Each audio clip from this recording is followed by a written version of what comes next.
Assalamualaikum warahmatullahi wabarakatuh. Alhamdulillah wassalatu wassalamu ala Rasulillah Muhammad bin Abdullah wa ala alihi wa sahbihi wa mawalah wa ba'd.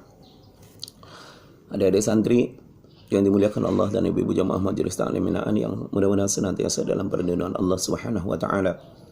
Masih dengan tetap kita tinggal di rumah mengikuti anjuran pemerintah, tapi bukan berarti kemudian kita tidak beraktivitas. Kita bisa melakukan hal yang produktif. Salah satunya ikuti YouTube saya sebagai pengganti pengajian yang biasanya kita lakukan di majelis ta'lim, dan adik-adik santri pondok pesantren Nahdlatul Muhtadin yang biasanya kita lakukan di pondok pesantren, karena kita sedang sama-sama melawan virus COVID-19.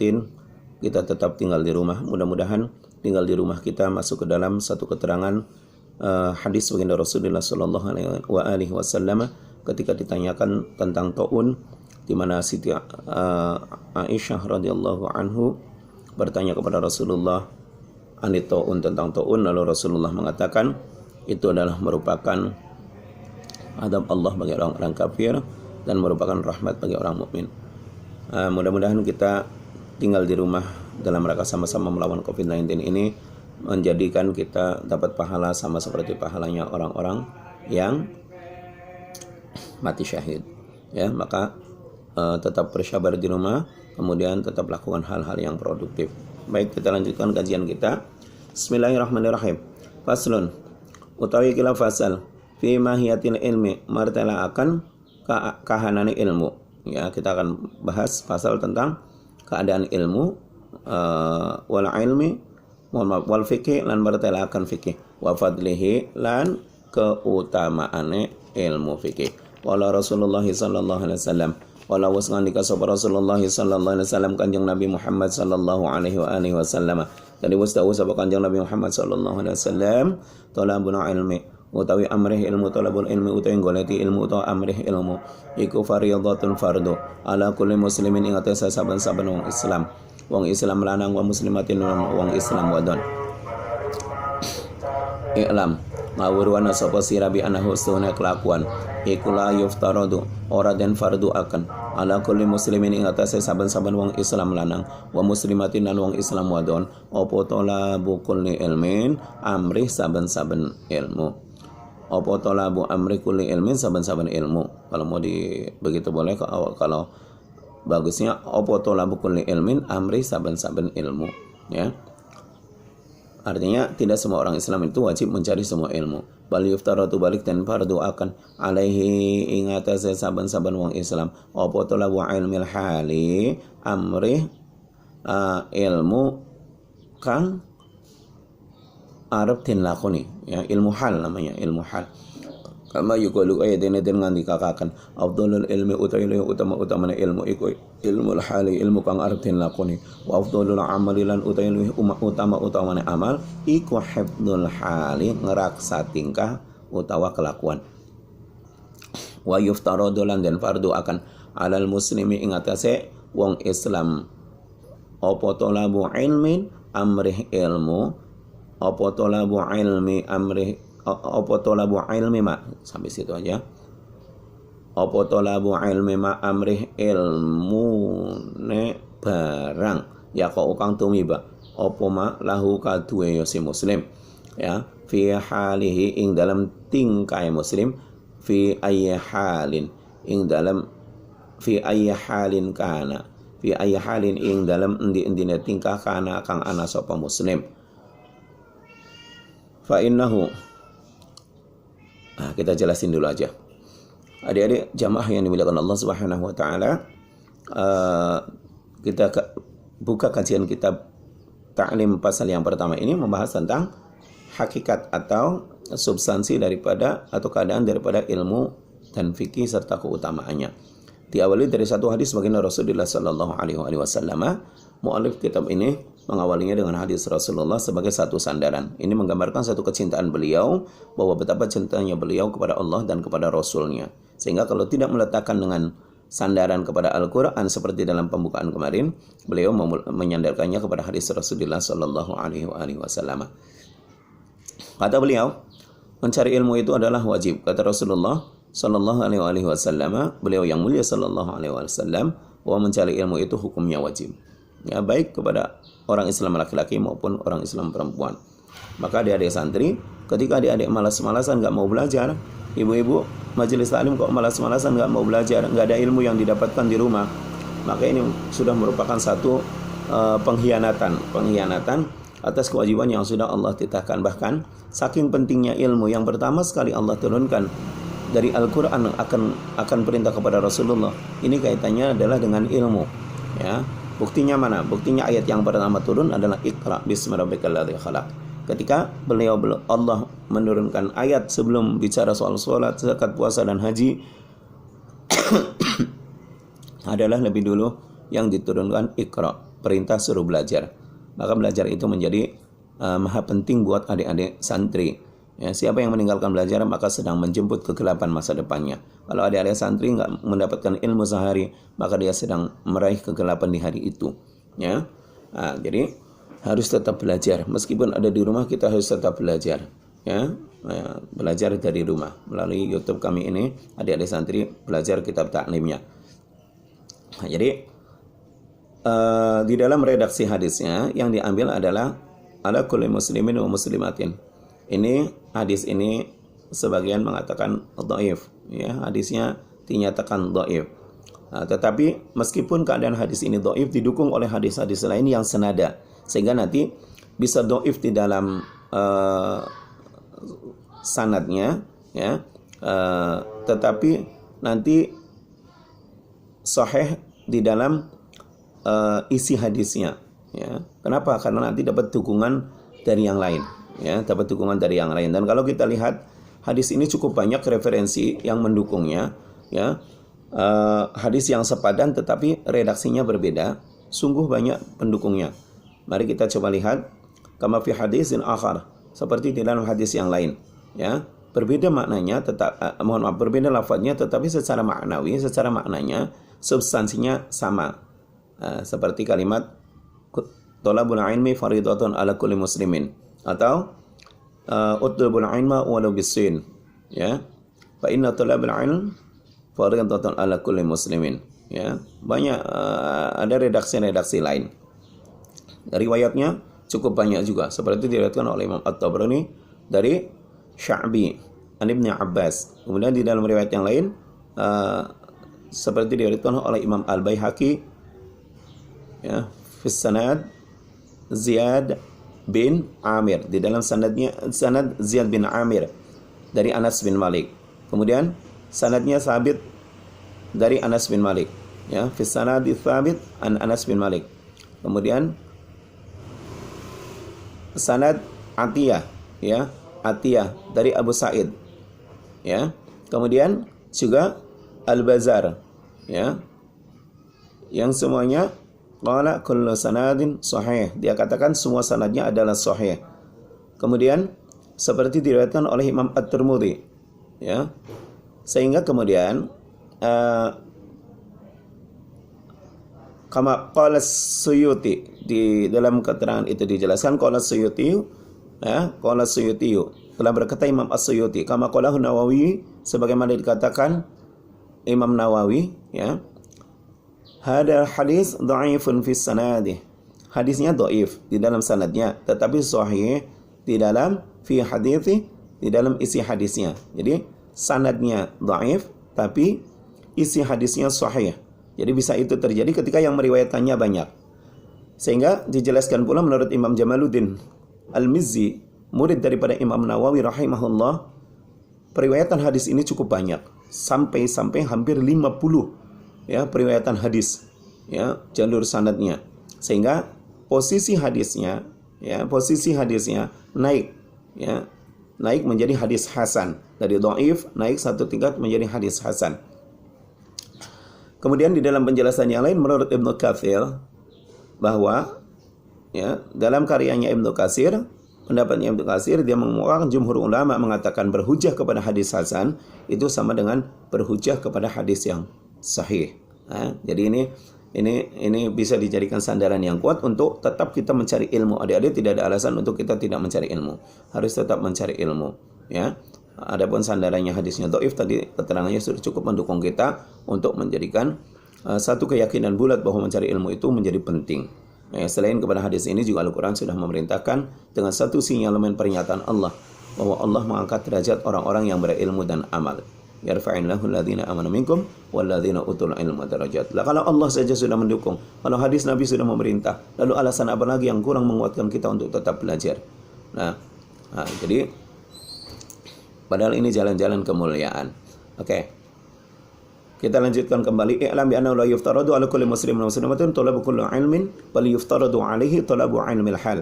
Ya, Syekh Zarnuzi mengatakan, pengarang kitab ini mengatakan bahwa sesungguhnya kita tidak dituntut untuk belajar semua ilmu. Apakah semua ilmu harus kita pelajari? Tidak. Tetapi ilmu yang memang ada korelasinya, correlated dengan amaliyah kita. Kalau itu tidak ada korelasi dengan prospek kita, masa depan kita, kepentingan kita ke depan, lah maka itu tidak harus kita pelajari. Lalu pertanyaannya, lah kita mau jadi apa? Ketika kita belum tahu, maka disinilah penting kita memperkaya diri kita. Maka adik-adik santri, semuanya harus dipelajari dulu. Selain ilmu yang memang makruh dan haram kita pelajari, harus kita pelajari untuk pengayaan. Ketika kita sudah tersimpan ilmu itu dalam hati kita, maka lisan ini atau action kita sudah tidak mengalami kesulitan lagi. Makanya ada satu kaidah istilah ulama kita yang menuntun sebagai motivasi kita adalah idza tsabatal usul fil qulubi natuqatil al-usul bil furu'. Kalau yang pokok itu sudah tersimpan dalam hati, maka lisan action itu sudah mengalami kesulitan lagi. Cabang-cabang dari apa yang harus kita kembangkan akan gampang. Maka penting bagi kita sekali lagi belajar dan belajar. Ada santri terus belajar dan belajar. Ya, sungguh-sungguhlah di dalam belajar. Ilmu apa? Kita kembali lagi kata Syekh Zarnuji, ilmu yang ada kaitan dengan amaliyah kita, tingkah kita, hal kita, prospek kita, masa depan kita, itu harus kita perdalam. Dan nanti kalau adik-adik sudah mulai masuk pada pemahaman akan disiplin ilmu, spesifikasi keilmuan yang harus diperdalam kembali, maka itu harus diperdalam. Sehingga beliau katakan afdhalul ilmi ilmu hal. Yang paling utama adalah ilmu hal. Sebaik-baik ilmu adalah ilmu yang terkait dengan tindak tanduk perilaku kita. Dan sebaik-baik amal adalah menjaga perilaku kita. Jadi sebaik-baik ilmunya ilmu yang terkait dengan perilaku kita, sebaik amaliyahnya menjaga perilaku kita. Jadi kalau perilaku kita tidak kita jaga, manusia itu bisa dikatakan bukan hanya dhal, bal hum adallu, lebih jelek daripada binatang. Kita ambil contoh. Kalau manusia itu tingkahnya tidak dijaga, halnya tidak dijaga, amaliyahnya tidak dijaga, ini bisa lebih hina daripada kucing. Contoh, kita masak di rumah, masak kangkung, masak ikan, masak nasi. Kalau ayam yang masuk, ngambil apa? Nasi. Kalau kucing yang masuk, ikan. Kalau kambing yang masuk, kangkung. Lah baka sing duwe wedu sing manjing, menusa sing manjing, menusa bangor, sing perilaku neblesak, sing dimet apa? Ya kangkungnya, ya ayamnya, ya segane, sewada-wadanya di amet kabeh, dicolong pisan. Jadi yang terbaik adalah menjaga tingkah laku kita. Maka bagaimana adik-adik berperilaku santun di hadapan orang tua, sopan di hadapan guru kita, santun di hadapan masyarakat, ya. Sekali lagi, ini harus kita jaga. Lebih-lebih anak santri, pondok pesantren, Nahdlatul Mubtadi'in, sebagaimana panca khidmat yang menjadi prinsip pesantren itu harus dijaga dimanapun. Ya, khidmat kepada Allah, khidmat kepada Rasulullah, khidmat kepada guru-guru, khidmat kepada pesantren, khidmat kepada orang tua, dan khidmat kepada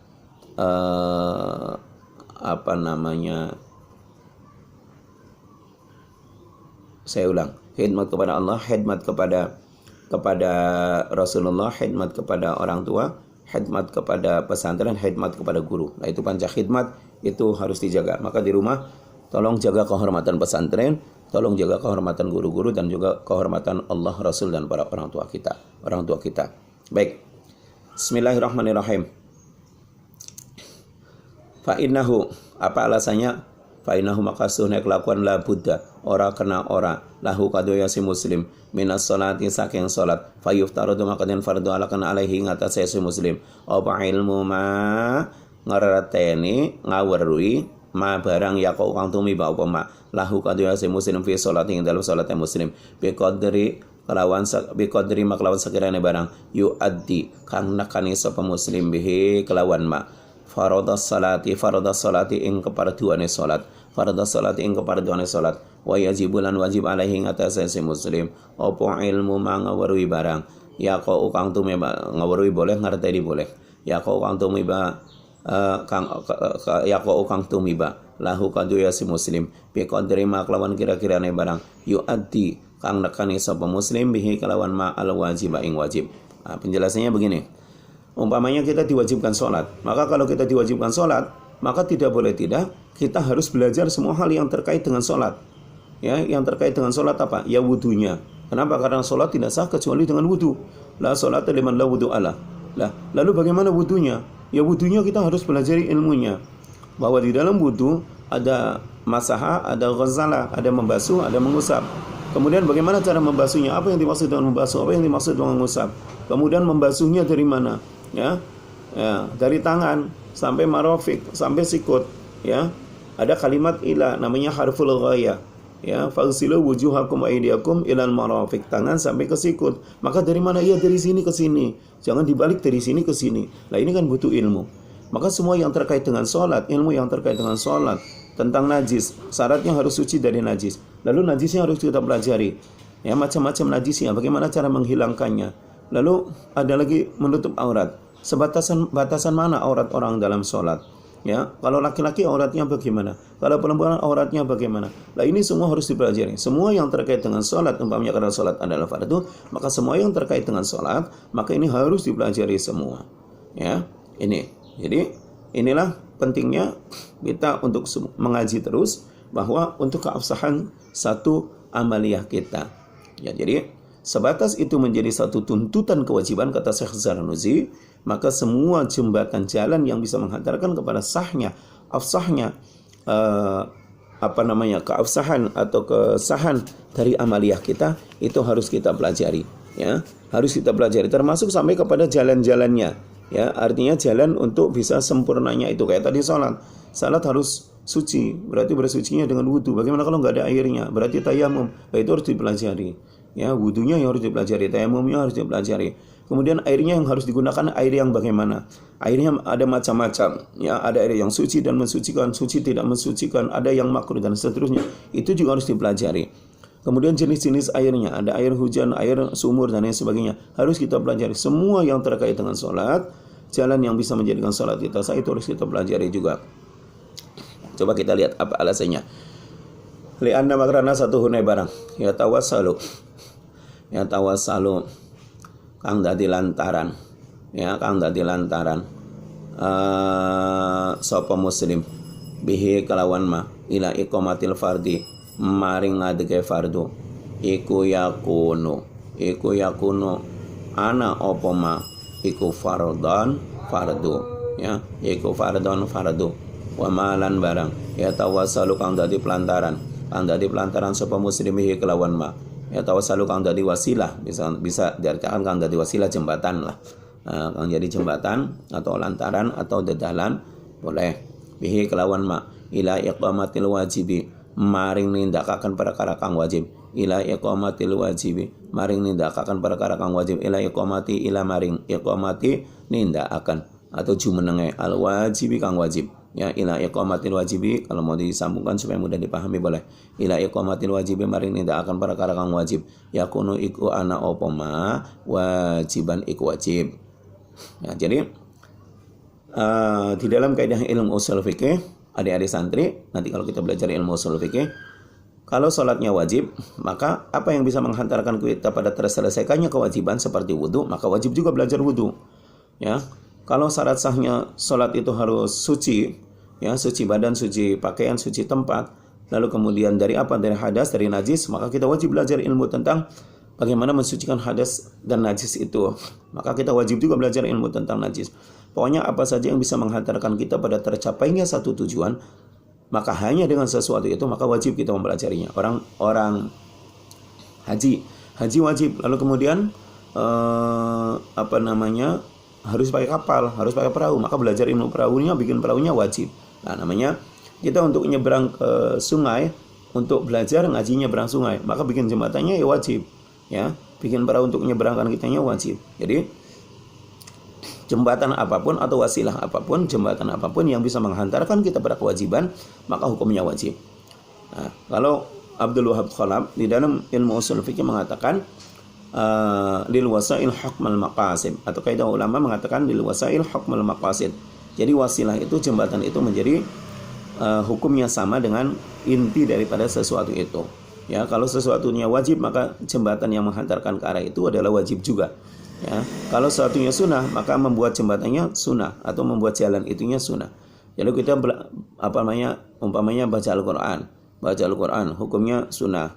Maka kita belajar tentang ilmu Al-Quran yang menghantarkan mempelajari kepada tercapainya sesuatu yang sunnah, maka sunnah lagi. Ya, sesuatu yang menghantarkan kita kepada kesunahan, maka sunnah lagi. Nah, jadi sesuatu yang menghantarkan kita pada keharaman, maka haram lagi hukumnya. Membantu orang yang mau nyuri, alamat yang kana ya, jami jam semene bong ya. Kita ngasih tahu, maka orang taunya dari kita. Sementara itu untuk mencuri, maka haram hukumnya sama. Jadi kalau yang wajib-wajib, ya, untuk menghantarkan yang wajib, maka mempelajari yang menghantarkan pada sesuatu yang wajib itu wajib. Kalau mempelajari sesuatu yang bisa menghantarkan kita pada yang sunnah, maka jembatan apapun yang harus kita pelajari hukumnya sunnah juga. Begitu kepada yang haram dan seterusnya dan seterusnya. Kalau istilah dalam ilmu ushul fikih, kalimatnya faqis alaih, maka kiaskan. Ya, kiaskan kepada ma la yatimul wajib illa bihi fahuwa wajib, ma la yatimul haram illa bihi fahuwa haram, ma la yatimus sunnah illa bihi fahuwa sunnah. Ya. Bismillahirrahmanirrahim. Itu yang dimaksud kepada wa ma yatawassalu bihi ila iqamatil wajib yakunu wajiban. Ya, jadi ini yang dimaksud Syekh bahwa mempelajari apapun ketika hanya dengan sesuatu itu bisa diselesaikan, maka hukumnya sama. Kalau yang wajib ya wajib. Wa kadzalika fis shaumi, wa kadzalika lan kaya mengkonon perkara kang hubungan karo salat fi shaumi ing dalam bab puasa. Ya, begitu juga di dalam hal yang terkait dengan puasa. Wa zakati lan zakat ing kana lamun ana lahu kadu yasi muslim apa ma'alun harta. Jadi begitu juga dalam hal puasa. Apa yang terkait dengan puasa, apa yang bisa menghantarkan kita pada puasanya sah, maka itu harus kita pelajari. Ya, semua hal yang terkait dengan puasa. Begitu dengan zakat, lamun sugi. Ya, ning kono ing kana lahu ma'alun, lamun sugi. Ya, hari ora sugi sih mau zakat apa? Yakunu maqo ana. Mohon maaf. Wal haji lan haji. In wajaba, lamun wajib opo haji alaihi ngatasé muslim. Ya, jadi kalau umpamanya dia sudah wajib haji, maka wajib belajar hal yang terkait dengan haji, manasik haji. Ya, bagaimana di pesawat, bagaimana ketika di Arafah, bagaimana ketika di Muzdalifah, ya, bagaimana menjaga kesehatan dan seterusnya. Maka itu juga wajib juga. Wa kadzalika lan kaya mengkonon keterangan kang wis tinutur fil buyu ing dalam bab adol tinuku. Begitu juga di dalam jual beli ing kana yattajiru lamun ana sapa wong ing kana lamun ana sapa muslim iku yattajiru dagangan. Ya, qila li Muhammadin wallahu a'lam bissawab. Rabbin fa'na bima 'allamtana, rabbi 'allimna alladhi yanfa'una, rabbi faqihna wa faqih ahlana wa qarabati lana fi dinina. Mudah-mudahan ada manfaatnya. Billahi taufiq wal hidayah. Assalamualaikum warahmatullahi wabarakatuh. Ingat ibu-ibu, anak santri, jamaah kami, santri kami tetap di rumah. Ya, kita ikuti anjuran pemerintah untuk sama-sama ikhtiar menjaga COVID dari keganasan COVID-19. Assalamualaikum warahmatullahi wabarakatuh.